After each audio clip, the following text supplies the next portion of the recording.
রাস্তা নেই, রাস্তাটা দখল হয়ে গেছে। এতে আমাদের কাউন্সিলরদেরও অনেক দোষ আছে। তারা ভাবে দিয়ে দিলাম, টাকা কিনে নিলাম, মাসে চাঁদা পেলাম, না, হবে না। ডাল ভাত মাছ তরকারি খেয়ে কি সন্তুষ্ট হওয়া যাচ্ছে না? খেতে কি লাগে? এখন তো কেউ বাড়িতে বেড়াতে গেলে মিষ্টিও নিয়ে যায় না, পাছে ডায়াবেটিক হয়ে যায়। তো মানুষের কতটুকু লাগে বাঁচার জন্য? বাঁচার অধিকারের জন্য যতটুকু প্রয়োজন ঠিক ততটুকু কাজে লাগান, তার বেশি নয়। লোভ করা ভালো নয়, লোভ সম্বরণ করুন। এক্ষেত্রে লোকাল যারা আছে, নেতা, পুলিশ, তারা সবচেয়ে বেশি দায়ী। প্রথমে বসাচ্ছেন, তারপরে গিয়ে বুলডোজার দিয়ে উচ্ছেদ করতে যাবেন। আমি এই পলিসিটাকে মানি না।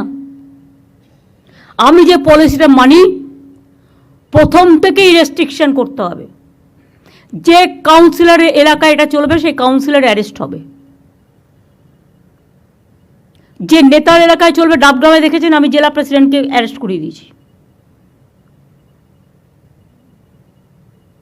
তার কারণ গভর্নমেন্টের জমি নিয়ে 2 লক্ষ 3 লক্ষ টাকায় বিক্রি করে দিলাম, ওই জমিগুলো কিন্তু মিউটেশন রেজিস্ট্রেশন পাবে না।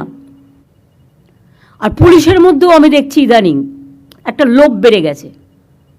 ভাবছি আমি তো 2 বছর ওসি আছি, যতটা পারি করে নি। এবার থেকে এসিবিটাকে স্ট্রং করতে হবে। সিআইডি এসছে আজকে মিটিংয়ে। Manoj, you must convey this to ACB and CID. Kolkata police তো এখানে আছে। যদি কোনো পুলিশ ইন্ধন দেয়, সঙ্গে সঙ্গে আমি তাকে সরিয়ে দেবো। আর যে ভালো কাজ করবে তাকে আমি পুরস্কার দেবো। গভর্নমেন্ট কিন্তু ইচ্ছে করলে যে কোনো কারো চাকরির ব্যাপারে অ্যাকশান নিতে পারে। সেন্ট্রাল গভর্নমেন্ট অলরেডি 46 জনকে তাড়িয়ে দিয়েছে। আমি সে পথে যেতে চাই না, যদি আপনারা আমাকে কোঅপারেশন করেন। যা ভুল হয়ে গেছে হয়ে গেছে, আর যেন নতুন করে না হয়।